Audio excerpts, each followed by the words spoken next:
ANC. And as Floyd Shivambu, we want to be known as a deputy president of EFF, meaning that in this circumstances, in this setup, I should be the only one who is known as the president. Understand? And if you check, if I ask you now who is the deputy going to MK party and so forth, but what remains, the EFF is not homogeneous. It's going to split further. It's going, the real split is coming without any fear of contradiction. That most of those people who are attracted to the EFF by Floyd. So there's this rationale that says Floyd is the actual engine of the organization. Yes. Is it true? Yes. You have to be blind not to see that. The first blunder that he made and committed was not to carry this thing on with Andile Lungisa.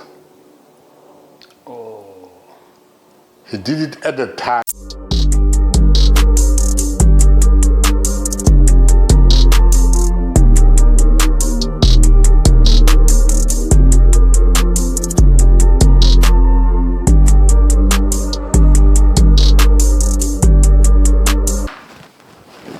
Okay, Floyd Shivambu has caused the biggest political point in South Africa this year after the elections by leaving the EFF. Previously, you spoke about how the ANC has survived splits to an extent that it even outlives those strong splits that leave. What are the chances of EFF surviving this? Because it's going to be a split. I'm saying it's going to be a split because there are people who are loyal to the deputy president, who even Malema says they are going to live with him. Unpack it for us. No, you see, we should understand the first, the genesis, the formation of the EFF. Let's do this because people are going to say we are biased. Let's declare first. You are an ANC Stalwart. Who knows the ANC pre-democracy during the struggle times of apartheid? In fact, Yes. to make it even worse. Yeah. When we were in Morogoro Conference, Yeah. we were fighting in the same battle lines. You would remember that's the conference where Malema and his supporters made an attempt to get him reinstated in the ANC. Yes. Yeah. So I'm saying the formation of the EFF was based on anger and solidarity. Okay. We must remember that this was as a result of Malema being expelled from the ANC. Okay. And of course the people he was expelled with him decided to form their own political party. And they exploited an opportunity of a set of resolutions which emanated from the conference of the ANC Youth League, which actually pronounced Malema as the president. And if we go back, you realize that he was able to measure the possible numbers that he can draw. That is Julius Malema. Yes, because there was a march to the stock exchange, if you remember that march. Yeah. Now that march was well attended, so he realized that no, if I make a clarion call to the young people, the likelihood of them following me is very high. And I must say he was correct in a way. You know, it's just that the first blunder that he made and committed was not to carry this thing on with Andile Lungisa. Oh. He did it at a time when his deputy was Ronald Lamola. Okay.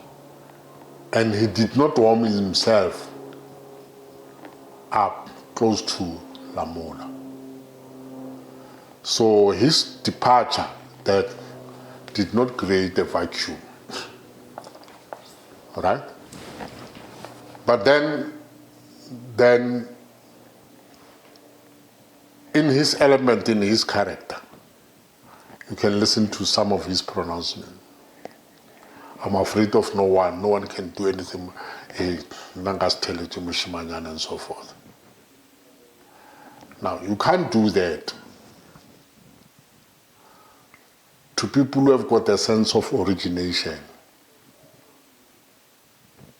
who are intellectually astute and academically armed to can analyze things. There's a clip, a very short clip, where it degrades Floyd. It was shot a long time ago at a press conference, and he noticed that apparently Floyd was reading a newspaper. And how he reprimanded Floyd. Hey, Floyd, una di camera mama. Battling ke newspaper. You don't do that. Now, it was evident even at that time. It's one thing to be members of the organization, the same organization. It's another to be on the same page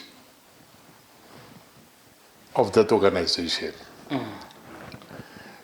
And that's what causes splits.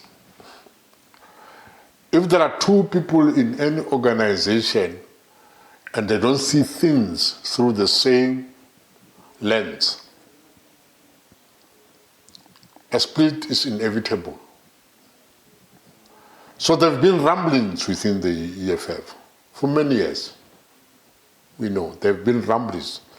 There have been a lot of disagreements, even just in terms of approach in the EFF.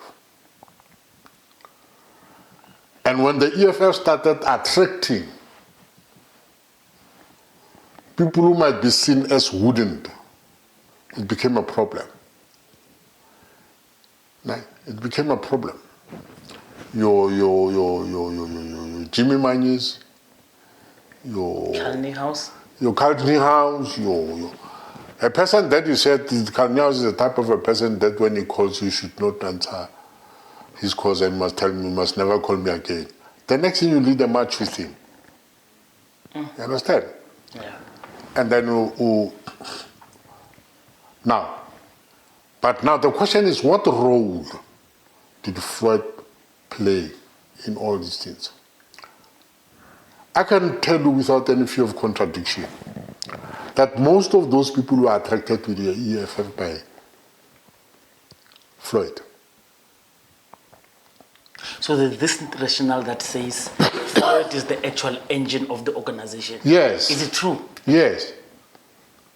You have to be blind not to see that. And you must see how systematically he has been marginalizing people like Bondrosi. There was a young chap, after they removed Ndlozi as the spokesperson, they put him. I think his name was Luvuyo. Yes. Very dynamic, brilliant. Yes. But that's not what Julius wants. I don't know where that boy is. Disappeared from the political spectrum. Is it Pambo? No. Tallish, Latin complexion. I think his name was Luvuyo. Okay. Now, so at one stage, he was saying to Floyd, which other deputy secretary of deputy president of a political party do you know, except the deputy president of the ANC?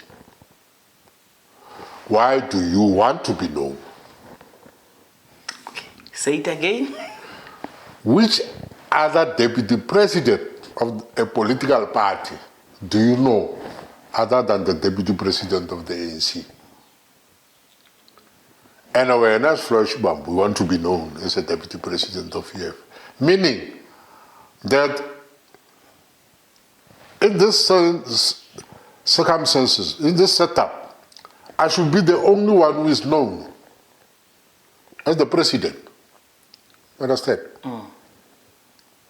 And if you check, if I ask you now who is the deputy president of UDM, you will struggle to come with a name. No? Of course. Right? Yes. So in a way, he was correct. He said,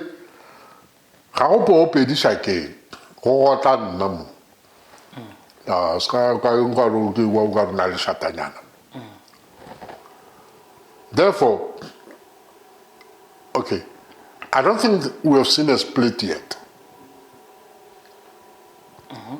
No. The split is still coming. You would have both Jimmy Patel and Floyd going to MK party and so forth. But what remains, the EFF is not homogeneous. It's going to split further. It's good. The real split is coming. Ish. So in raw language, you're saying the West is coming. The West is coming. And I'll tell you why. Julius is the type of a leader that would want to prove himself. And in proving himself, he's going to be very intolerant to certain behaviors. And it's that intolerance that is going to drive some members to a major split. Because now he's going to grow a sense of paranoia. Yes. He's no longer going to look at people and trust them the way that he might have trusted Floyd. Because he wouldn't want to see a re-engineering of another Floyd in the EFF. So he'll be shooting at anything that moves, including the leaves of a tree. So he's going to leave the floor bloodied. And that's what is going to cause the split. Remember, there's no love lost between the EFF and the MKP. They might pretend. Yeah. The reality of the situation is that Julius loved Zuma as long as he was fighting the ANC. If you remove the ANC in the equation, Julius has got no space for Zuma. And I would imagine the feeling is mutual. And hence, people who understand that thing, what do they do when they leave the EFF? They don't go back to the ANC. They go to MK Party. They're spiting him. Ish. After the 2024 general elections, they asked him, give us an analysis what we think is happening. And he put it in a very nice way. He says, when you eat an elephant, you have to eat it in small pieces. Then you will finish it. He says, we are busy here eating an elephant. Someone comes, he takes a very big Big chunk. big chunk of that elephant. meaning the MKP.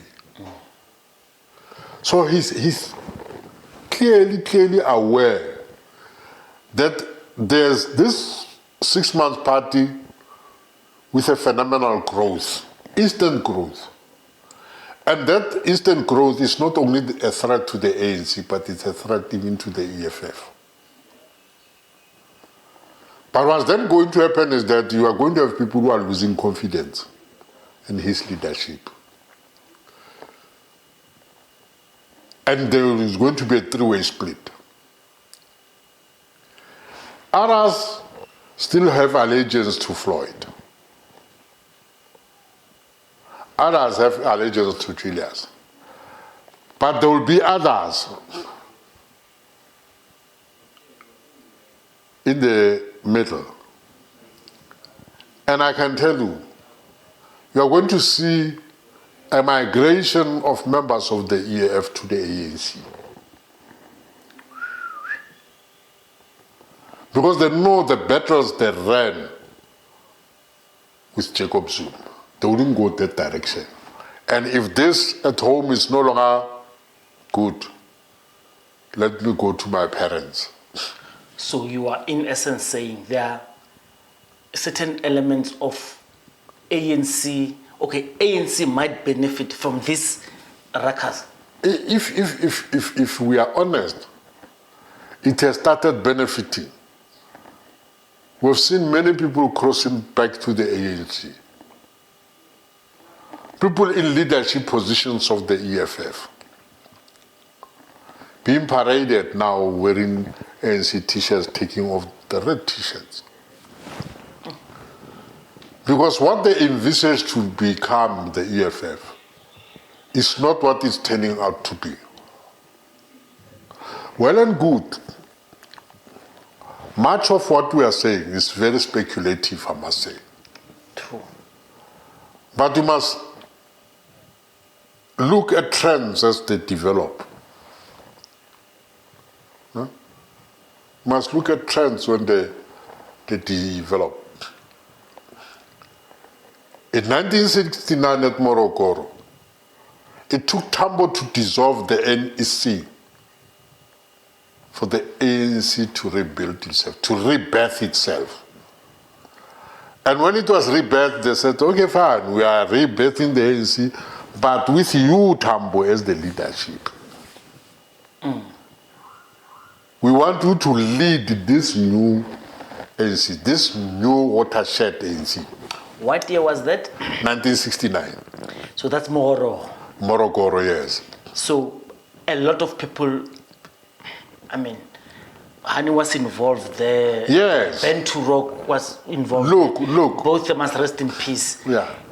So in the Congress movement, that's a watershed conference, and it's a rebirth of this organization. It was a rebirth. Are you saying 1969 Morogoro is the same what Malema is going through now?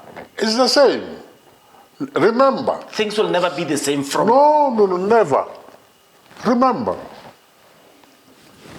There was one character when you look at the Morogoro Conference. Tennyson McEwan. Now, if you look at people who left the country at that time to exile, this was the man who received them in exile. In stature, he was almost at the same par with OR, the leader of the Gang of Eight. These are the people who, if I may say, displayed the first faction in the ANC, and they wanted to take over the ANC. And that's why they were expelled from the ANC. Sorry for fighters who may not understand the parallels we're trying to draw here. So, well, who wrote that memorandum? Was it Ben Turok and Chris Hani, or was it Ben Turok only? Look, the memorandum is referred to as the Chris Hani Memorandum. Okay. The author might have been someone, yeah, but who owned up to it? Chris Hani stood firm and took ownership. Yes. And then the people who were inside ANC, who were now defending the leadership, were saying, check out these ones. They are, wow. You talk about check out. Yeah. There were others who were saying, Kill him. yeah, firing squad. Yes. Yes. But the bravery of Chris Hani actually saved the ANC. Look, it's very interesting that you must know what events led to Morogoro. Morogoro came soon after the death of Luthuli and the Wankis Polilo project. Yes. And the participants in Wankis Polilo project, when they came back, they thought that they were going to be received as heroes. And they were received as crusades, you know, just like a newly joined member. And that's what they actually acted them. Chris Hani included. You see? Now, the scale of the severity of the two incidences is not necessarily the same. But I can tell you. But here's where I draw parallels. But Yeah. I want you to finish. I'll draw parallels. Now, but I can tell you, for the EFF to lose Jimmy Mani and Floyd Shivambu at the goal to MK Party, it's not a coincidence. They claim it's a coincidence. No, it's not. Remember, even when Jimmy Mani was in this other political party, before he came to EFF, he remained the spokesperson of Jacob Zuma Foundation.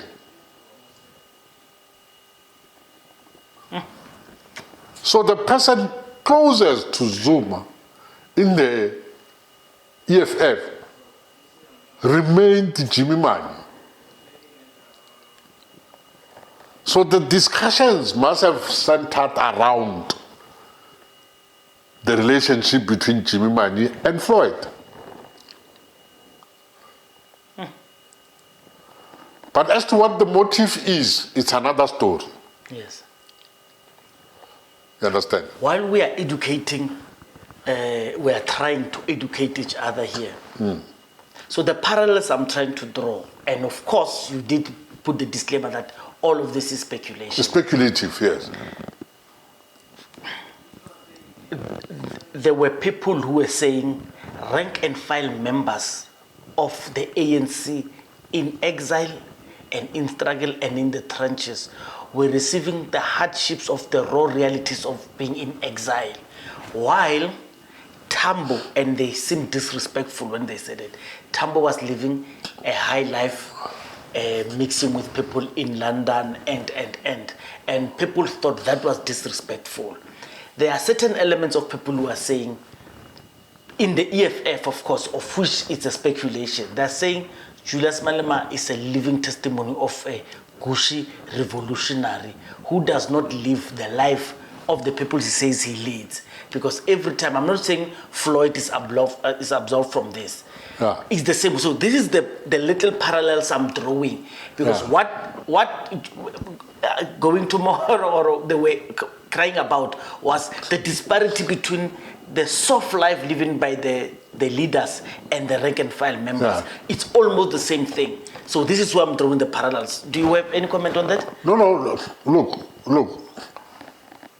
This is a reality. Okay? The reality of the situation is that the strategic perspective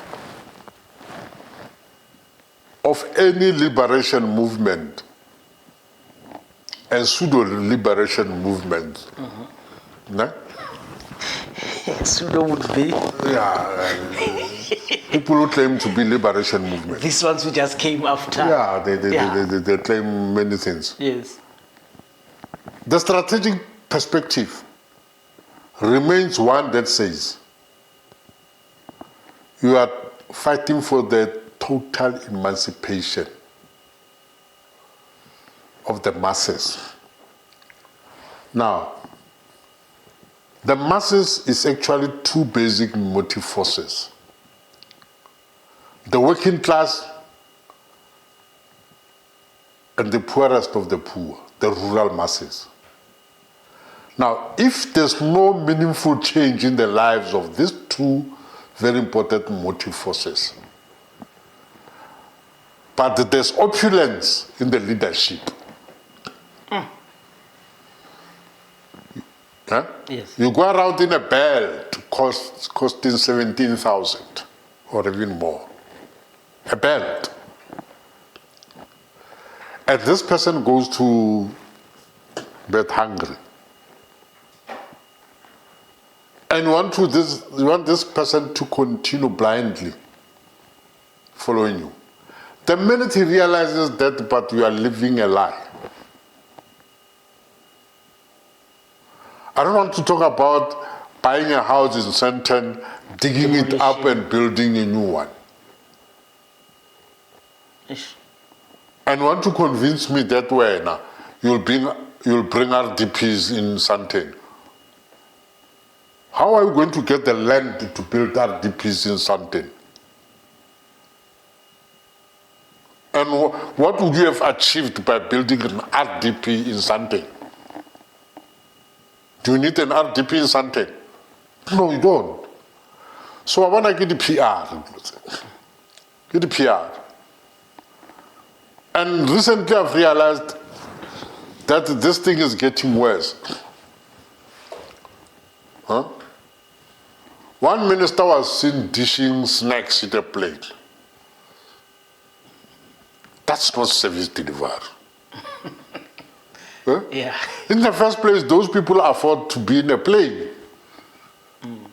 The little you do is a PR exercise, you move around, beef or chicken. Really, I mean, let's be serious. Yeah. But and that's the challenge faced by these political parties who want to project themselves as being different from the ANC, or better than the ANC, when they're actually worse. They're worse. So I mean, if and I don't want us to necessarily get into it. If you understand the VBS saga, pain, where ordinary people betrayal, lost their pensions, and you are having half scope on a wing of an aeroplane. Huh? Displaying opulence, populace and then flamboyance. conspiracies,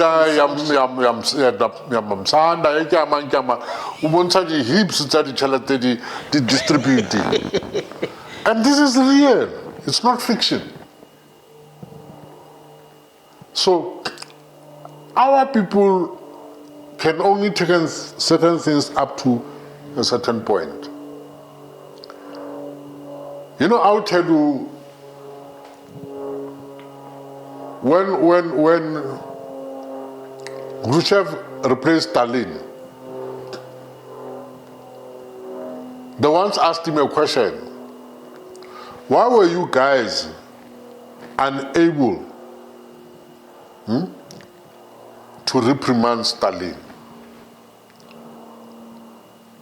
And this was a comment by someone in the hall. And he turned around and said, who said that? And no one raised their hand. They didn't realize that this man is not different from Stalin. Coke light. yeah, You understand? Yes. That's why in the first place they were in the same organization. They don't differ. You are members of the same football squad. Omunge right winger, omunge left winger. And there's a center forward. The three of you want to score goals. That's it. And that's what we are seeing now. So remember, what preceded the departure of Floyd? Floyd was deployed to KZN. KZN. And there's a school of thought that while in KZN, he watered down the influence of the EFF in KZN. Those Because- 300,000 votes he got Yes. in the absence of MK. Yeah. Julius said those were borrowed votes. Yeah. So in a way, we assume that he's absolving him. And others No. are saying when Marshall Dlamini went Yeah. to go and assist Floyd because Floyd was failing in a way. Yeah. And egos clashed between Floyd and You know why? Marshall Dlamini. You know why? I don't know. In the first place, even when Floyd went there, he didn't want Marshall Dlamini. Floyd went to KZN to avoid working closer with. Yes. Because Floyd wanted Rosie as the Secretary General. So that threat is not gone. It's still there. Remember? Yeah. It's still there. Now, it's how that threat is going to be handled that will determine the next chapter of EFF. So, two conspiracies, I'll peg them together. One says, of course, there were funders externally who gave Floyd campaign money to contest Julius. And Floyd did not think it's good for him to contest Julius. He must go and ask Julius that, let me take over. If Julius says no because they're brotherly, if Julius says no, then let me rather leave because I've hit a ceiling. Others were saying, Floyd, when he went to Julius said no, be the Secretary General and then this way. Or Julius favored Marshall Dlamini over Floyd. All of which it's almost the same thing, but we're not sure. No. Is there credence to this? No. Remember, you see, Social Democrats are a very funny species of people. When you observe somebody, you say, yeah, 2 terms is enough. When it's you, Yes. you start to have a problem with 2 terms when the second term is coming to an end. Yes. Why to change the constitution? Yeah. No, not even change the constitution. It's never in the constitution. By the way, in the ANC constitution are not 2 terms. Yes. The 2 terms story is in the government constitution. That's why Mbeki went For the third time. in Polokwane. Correctly so. But it's just that people were at another level, including Baba. Malema. Oh, Malema did not want. Yeah. Now, so this thing yeah, Floyd. I wouldn't think he asked Julius to step down. No? But I wouldn't rule out the possibility of benefactors of the EFF saying to Julius, step down. Let Floyd take over. And that's why for the first time, I heard Julius say,